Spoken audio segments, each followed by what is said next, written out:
Hello, I am Heather Markel, intuitive business and peak lifestyle coach with Heather Begins. In this video in the full-time travel series, I wanted to talk to you about what it's like to be a nomad. Now, this isn't a full list because this video would go on and on. I just wanted to give you just a few ideas of some different things you'll experience in the journey. And these are not meant to be good or bad. They just are things, and it's for you to decide whether they are good things, bad things, indifferent things.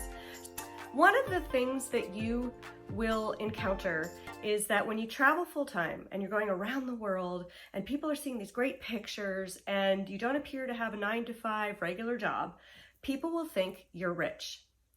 So those that I know that are in the full-time travel world kind of chuckle at this because we all hear this from different friends and so forth.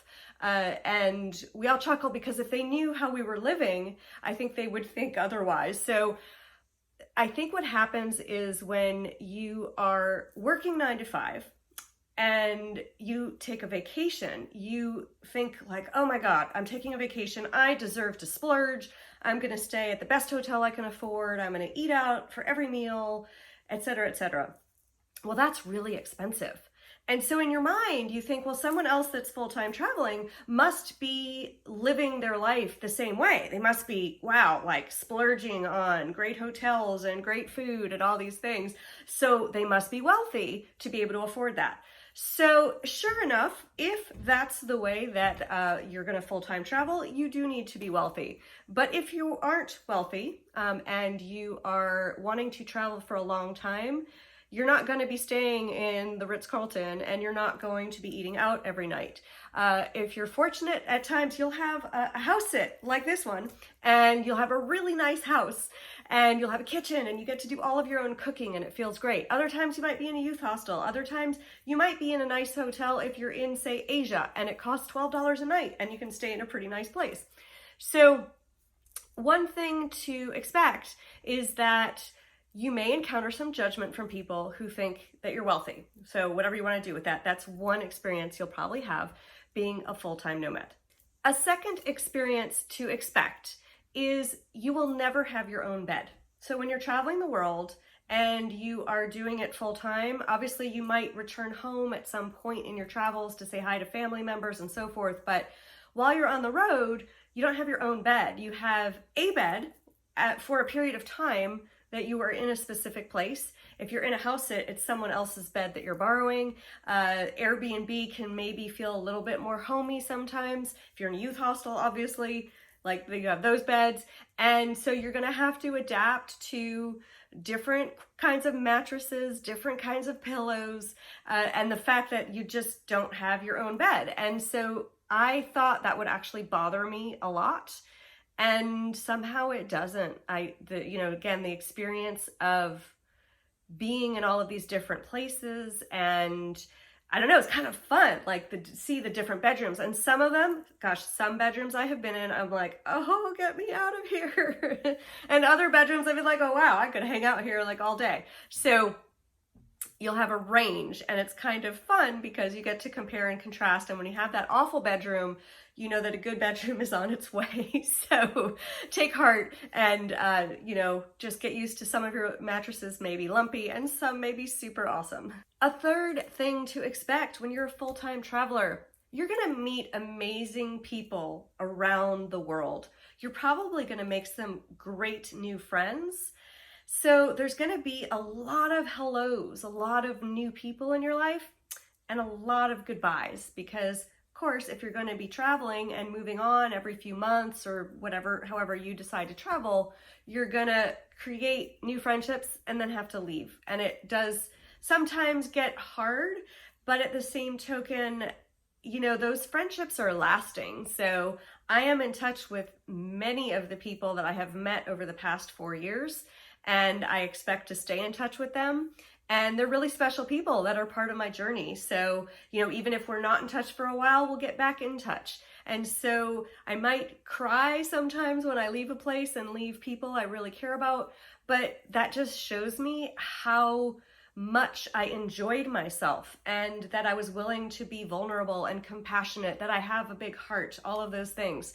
So I see it as a great thing, but just be prepared that, saying goodbye and being sad to leave people is part of the nomadic full-time traveler experience.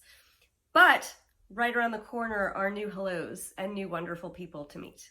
Now, another person you are going to meet during your full-time travels, and I would say this is especially common if you are a solo traveler. It might be, I don't know, if you're traveling in a couple or with a family, I think it will happen. You'll meet this person, but maybe not as deeply because you don't get to focus on that person as much. And the person that you are going to meet is yourself.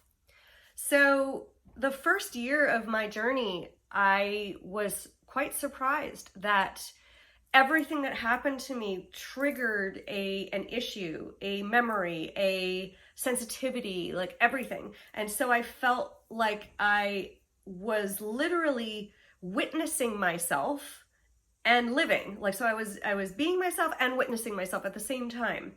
And I just questioned everything. Why do I respond this way? Why do I feel this? And why do I do that? But I want to do this.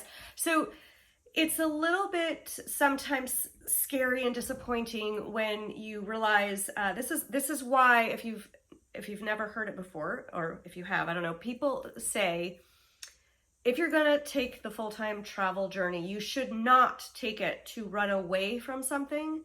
You should be taking it to run towards something, because you will accompany yourself wherever you go in the world. You don't get to run away from the situations and the things that you do in your life that you don't like. When you travel and you are somewhere making new friends, I guarantee you that those friends are you're gonna duplicate all that stuff that you don't like, that you thought you were running away from, which is why don't run away from it. When you're in it, start questioning, why am I attracting this situation again? What am I doing? What is my role in this? And how can I shift it? So you're gonna be doing a lot of that during your travels. I think it is a huge gift. It is hard. It is a lot of internal processing and work, but it is so rewarding, so that when you realize, you have these epiphanies and you're like, oh, wow, I like you can let go of so much that you don't need, both physically, but also emotionally, and step into being this amazing new person that's waiting for you on the other side of your full-time travels. Now, another part of the experience is you're going to be completely free. So I think we talk about this idea when we're in a corporate job and we feel like we're in shackles and chained to the desk. I want to be free. Okay, great. Well, now you are. And so the thing about the freedom is, while it's uplifting and empowering, it's also a little scary, because within your freedom, once again, this kind of pivots along with the finding yourself. When you're free, you are 100% responsible and accountable for everything you do and everything that happens and all that. So actually, maybe not happen. I'm just thinking, I was just in an earthquake and I was not responsible for that. So I'm not saying that. I'm saying you are 100% accountable to yourself and how you behave and act and react to things. And so when you're shackled to a job you don't like, or a life that you're unhappy with, you can easily blame everyone else for how unhappy you are. But when you're free, you lose all that. Now, if you end up unhappy, it's on you. And you need to figure out, why are you creating more unhappiness for yourself? Stop doing it. So this will allow you to figure out, and even if you who knows, you may one day go back to a corporate job and actually like it a lot more, because you realize that you are 100% accountable to yourself and you can create the scenarios that you want. Maybe you can even create a job that you like at some point, who knows? But the point is, when you are free and you are also totally responsible. So meaning you will see how you will make choices, you will have experiences, you will meet people, you will perhaps be bored some days. Yeah, because boredom can be a part of the experience. While I'm sitting here, what am I going to do today? I have a nice view. I could go to town. I could walk around. I could go sit in a coffee shop. I don't know, right? But so there's all these things that you can do, but you see, you could also sit there and do none of them and then wonder why you're bored, or you could do all of them and have a great time. Who knows? So again, you're going to have to step into owning the what you do with your freedom. The final tip that I want to share with you in this video about what it's like to be a full-time nomad is that, you know, in part based on many of the tips I've already given you in this video, you are going to find amazing self-confidence because you're going to realize how resourceful you are. So first off, as I mentioned, when you're taking accountability and responsibility for your own life, it's empowering. And when you do different things, find yourself in different countries, maybe are speaking different languages, all these things, you're going to navigate, you're going to find your way through things that you just are going to be so proud of yourself for. And so the self-confidence that stems from realizing your own resourcefulness is a huge part of the full-time traveler nomadic experience, and one of the great things about it, I think, and one of the reasons I continue to do it, because it's just really fun to just sort of learn your own boundaries, your own resourcefulness, your own skills, like all those things while you're on the road. That concludes this video in the full-time travel series. I hope you enjoyed it. If you did, please hit that like button. And again, if you are not already a subscriber to my YouTube channel, please also hit the subscribe button. You may also want to join my Facebook group called Full-Time Travelers and Nomads, where I'm gathering a great community of people just like you, people that either are already full-time travelers or who want to be full-time travelers, discussing so many different angles of the full-time traveler nomadic experience. I'd love to see you there and connect. And also I host a weekly room on Clubhouse about full-time travel.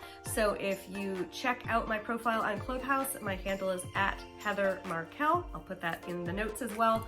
You will find my rooms and I'd love to see you there, or rather hear you there. And until the next video, take care. Bye-bye.